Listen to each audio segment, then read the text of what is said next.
Vos rapports avec Sékou Touré, le président Sékou Touré? Bon, écoutez, je dois dire qu'avec Sékou Touré, c'est d'abord tout à fait accidentel. D'abord, au départ, nos premières rencontres, c'était dans ce qu'il appelait à l'époque le Conseil supérieur des normes et comptabilité. D'accord. À un moment donné, il a des difficultés de connaître les conférences économiques. Sinon, il tient une conférence économique par année.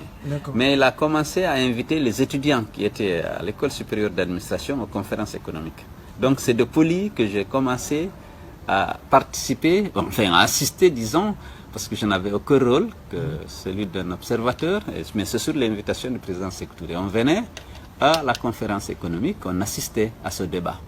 Et par la suite, donc, lorsque je faisais mon stage à l'OCOFI, avec les Sékou Diafodé Keita, qui était le directeur général, et Lansana Kouyaté, d'ailleurs, était directeur commercial à l'époque, bon, je suis allé souvent avec la direction de l'OCOFI, Conseil supérieur des normes et comptabilité, pour aller parler économie, bilan des sociétés avec le président Sékou Touré.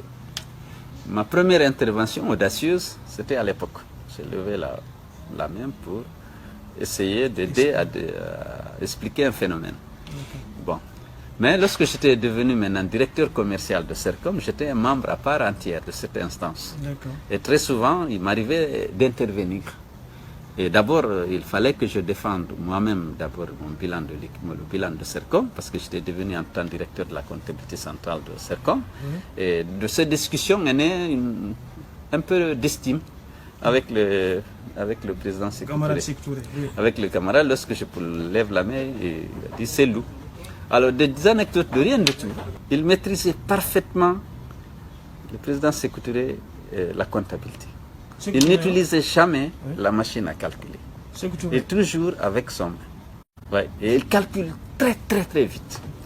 Donc lorsque les entreprises présentent leur bilan, il avait la possibilité d'identifier les moindres erreurs de calcul. Et il y en avait souvent. C'est qu'il était bon. Hein? Non, sur ce plan, mais c'est lui qui a conçu. Il a maîtrisé le plan comptable national qui a été élaboré avec les Barry 3, Monsieur Sow, mais il avait une maîtrise parfaite des schémas comptables. Parce que c'était une économie qui fonctionnait souvent par écriture. Tu as Importex qui importe les marchandises. Tu as les entreprises nationales.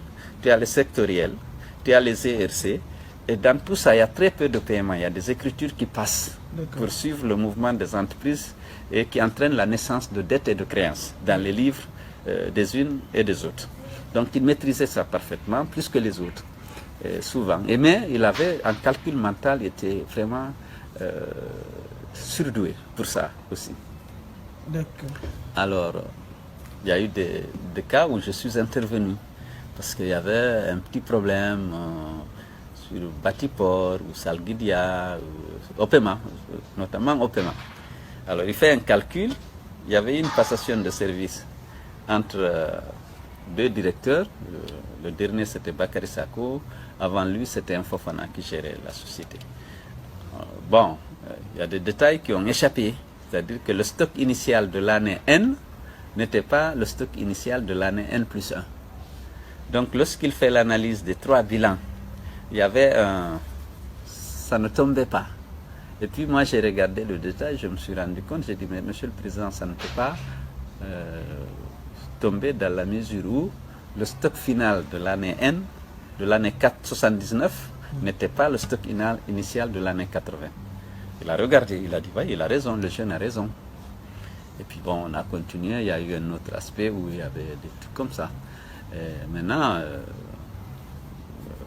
directeur commercial, directeur de la comptabilité de CERCOM, il a décidé de liquider ça, alors de liquider ces sectoriels.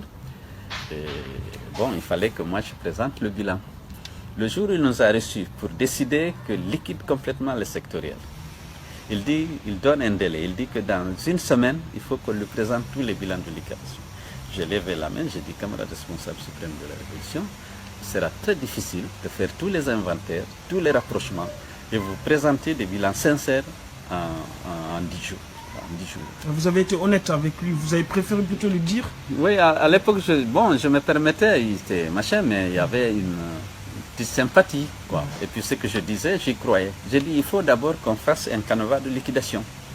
pour qu'on définisse les procédures à suivre pour qu'on puisse aller rapidement à l'établissement des bilans de clôture et des bilans de liquidation. Il a dit que j'ai raison. Il dit, bon, Saïdou, Saïdou qui était ambassadeur à Lagos, qui a été vice-gouverneur de la banque, Kazali et Selou, vous allez m'élaborer un canevas pour la liquidation des sectoriels. Alors Kazali et moi, on est venus, on a dit à Koto Saïd, comme il était aîné, de rester, on va travailler. Kazali habitait à Madina. Kazali ou Baldé? Baldé, oui. D'accord. On a travaillé là-dessus et puis on a envoyé un canevas le matin avec Koto Saïdou qui a été allé déposer au président Sékou Touré, qui a été adopté. D'accord. On a compris que vous avez une bonne relation, vous avez entretenu de bonnes relations avec le président Sékou Touré, vous estimez même que... Non, même pas bonne relation, mais en fait on s'est connus. On s'est connus dans le cadre professionnel, quoi. Dans le oui, cadre professionnel, vous étiez jeune, quoi, vous étiez jeune cadre ouais. À l'époque. Oui, mais ça ne s'est pas très bien terminé après. Avec Sékou? Oui, il était un peu déçu parce qu'à un moment donné, il attendait quelque chose de moi que je n'ai pas pu faire et que je ne pouvais pas faire. D'accord. C'était quoi cette chose que... Non, il y avait, c'est lorsqu'il s'est fâché contre un cadre, qui a été un collaborateur, il voulait que je contribue à trouver des éléments ah ouais, d'accord. contre lui. Mais lui, pour moi, ce monsieur, c'était un bienfaiteur. D'accord, ok.